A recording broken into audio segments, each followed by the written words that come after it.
Bonjour à toutes et à tous, j'espère que vous allez bien malgré la grisaille. On approche aussi de la fin du confinement, encore quelques jours de patience, à peu près un peu moins de 2 semaines. Et récupérer une liberté partielle n'est pas encore retrouver notre liberté complète. Et il faudra être attentif que l'effet Corona ne soit pas quelque chose qui va nous priver d'une certaine partie de nos libertés, parce que quand on se sent menacé, quand notre survie est en jeu, on est capable d'accepter tout et n'importe quoi, parce qu'effectivement on est connecté à ce moment-là à notre cerveau archaïque, c'est-à-dire le cerveau de la survie, et non plus au niveau de notre cerveau cortical, où là on va vraiment réfléchir et être plus dans le raisonnement et dans la compréhension des choses. Donc, restons vigilants. Alors, autant il est important de faire barrière à cette maladie, et ça, je ne le nie pas, autant il est important de préserver nos libertés à l'avenir. Voilà, tous les empêchements de liberté se sont souvent mis dans des situations de crise, quand les gens sont connectés à la peur et que par rapport à la survie, à ce moment-là, il n'y a plus la raison qui fonctionne et on accepte tout et n'importe quoi. Et souvent, ces mesures-là restent pérennes. Voilà. Pourquoi je vous dis tout ça? Parce qu'aujourd'hui, je voulais aborder le fait que nous sommes à 100% responsables de nos vies. On n'est pas responsable des événements qui nous arrivent, mais on va être responsable de la façon dont on va les gérer et de ce qu'on va en faire. Je dis ça parce que lors de toute ma carrière professionnelle, j'ai rencontré des personnes qui ont vécu parfois des choses qu'on ne pourrait pas imaginer pour soi ou qu'on n'a pas vécu. Que ça soit jusque dans des extrêmes avec des tortures, des enfants qui ont assisté à l'assassinat de leurs parents, donc vraiment des choses très difficiles. Et puis il y a toutes les choses qu'on vit qui sont vécues comme des traumatismes, et il ne faut pas nier chacun, il n'y a pas un traumatisme plus fort qu'un autre, hein, d'accord? Chacun le vit en fonction de ce qu'il est, de ce qu'il ressent. Parfois, il y a pour un même traumatisme, pour quelqu'un, ça va être quelque chose d'assez banal ou peu impactant, et pour un autre, ça va bloquer toute sa vie. Donc, il n'y a pas, je ne compare pas. Ce que je veux dire, c'est que face à cet éventail d'expériences, de vécu que les gens ont accepté de me rencontrer lors de ma carrière, je me suis rendu compte qu'il y avait toujours deux attitudes essentielles. La première, c'est qu'on va être dans la victimisation, où on n'arrive pas à se relever, on est dans le chagrin, dans le j'ai pas eu de chance, c'est pas de ma faute, voilà. On va être dans ça, ou de dire j'ai pas les compétences, je suis pas assez douée, je suis pas issue d'un milieu suffisamment favorable, je n'ai pas pu faire d'études. Enfin, on va justifier et on va sauter la responsabilité de notre vie. Après, on est aussi formaté à un moment donné pour être dépendant. Quand on est des petits enfants, et chez l'humain ça dure assez longtemps, on est dépendant longtemps des autres. Donc le fait d'être dans une forme de dépendance nous rend victimes potentielles aussi, hein. Et puis, il y avait les autres personnes qui, même s'ils sont passés par ce stade de réparation, et la réparation passe obligatoirement par un moment donné l'acceptation de ce qu'on a vécu, avec la souffrance qui s'accompagne, la peine, la douleur, la même chose que dans la victimisation. Là, c'est le parti commun, hein, où on va aussi être dans le j'ai pas de chance, c'est horrible, c'est pas juste. Donc voilà. Mais il y a un moment donné, il va y avoir une espèce de rebond. Ok, et maintenant, qu'est-ce que je fais de ça?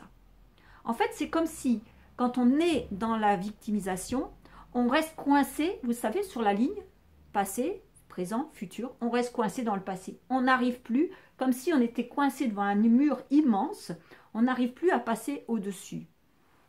Comme si cet événement-là, on en a fait quelque chose, on en a fait un mur, voilà. Et le travail, je dirais presque la thérapie qu'on fait, c'est de casser ce mur et de permettre à la personne de retourner dans le présent pour construire un futur. Et l'avantage, c'est que quand on casse ce mur, quand on arrive à s'inscrire à nouveau dans le présent, on refait des projets, on reconstruit quelque chose. Alors ça peut être des projets résilients, ça peut être, on va être dans l'aide à l'autre, on va, si on a été confronté à tel type de maladie, créer une association de soutien. Mais à ce moment-là, on reprend sa responsabilité. De toute façon, qu'on le soit dans le mode victime ou dans le mode je reprends ma vie en main, on reste malgré tout, qu'on le veuille ou non, responsable de notre vie. On va être responsable de dire c'est pas de ma faute, ça m'est arrivé, j'ai pas de chance. On choisit d'être comme ça. Et on peut choisir aussi d'abattre le mur qui nous bloque. Voilà. C'est en ça qu'on est responsable. Mais on ne changera pas les événements. On ne changera pas le fait qu'il y ait cette épidémie. On ne changera pas le fait que cela va changer pendant un certain temps, en tout cas le temps que le Covid se manifeste. Là, le fait qu'on est obligé de maintenir une distanciation physique avec effectivement toutes les conséquences que ça peut avoir aussi, avec ces besoins qu'on peut avoir de proximité à l'autre, de pouvoir se réunir à plusieurs, de manifester, d'aller au cinéma, de faire la fête, enfin bref, toutes ces choses-là. Effectivement, on est obligé de faire avec. Même si je souhaite absolument aller par exemple, un festival de théâtre, non, aujourd'hui, je ne peux pas. Je veux aller écouter un concert, je ne peux pas. Mais rien ne m'empêche de relire une pièce, de regarder un enregistrement, de savourer, d'apprécier et de ne pas rester coincé. Ah, j'ai pas de chance, c'est nul, je peux plus je peux plus aller au théâtre et de se bloquer là-dessus. Ma vie est nulle parce que je peux plus faire ce que j'ai envie de faire. Bah oui, mais la vie, si on repose notre vie que sur une seule chose, eh ben évidemment, elle sera bloquée. Si vous mettez la responsabilité de votre bonheur, par exemple, sur votre conjoint, vous ne serez jamais heureuse ou heureux.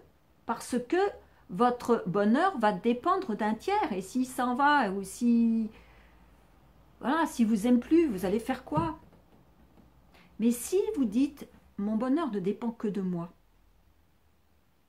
lui, ou l'activité que je ne peux plus faire, c'est un plus. Mais je peux trouver autre chose. La vie est d'une telle richesse que vous pouvez, si vous le voulez vraiment, trouver une nouvelle orientation. Alors effectivement, la question qui va être aussi, c'est comment réussir à sortir de la victimisation. Parce que parfois, de notre éducation, du formatage qu'on a subi, on nous met dans cette situation de victime. D'accord? C'est comme aujourd'hui, quand on vous dit vous vous confinez, c'est très bien. Mais si vous vous confinez, que vous n'améliorez pas votre hygiène de vie, votre hygiène mentale, votre système immunitaire, que vous ne mettez pas tout ça en place, eh bien, vous allez vous affaiblir psychiquement, spirituellement, intellectuellement, physiquement. Et là, vous deviendrez une victime encore plus. Et si vous cherchiez dans chaque occasion quelle est l'opportunité de changer et de grandir, là, on bascule. En quoi cet événement dans ma vie qui me bloque est une opportunité de grandir? Comment je peux voir ce qu'elle peut m'apporter? Quels sont les domaines de vie que j'honore? Quels sont ceux que je n'honore pas? Voilà, je pense que, enfin maintenant c'est mon point de vue, je peux me tromper bien entendu, j'espère que si vous n'êtes pas d'accord, vous n'hésiterez pas à me le dire. Mais sincèrement, on est tous responsables de nos vies et c'est pour ça qu'on peut en faire un diamant ou le laisser à l'état de carbone.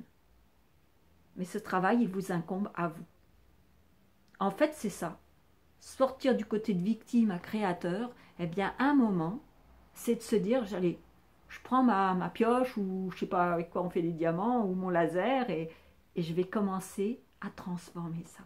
Ça va vous demander un effort, un travail, mais ça en vaut la peine. Je vous souhaite une très belle journée.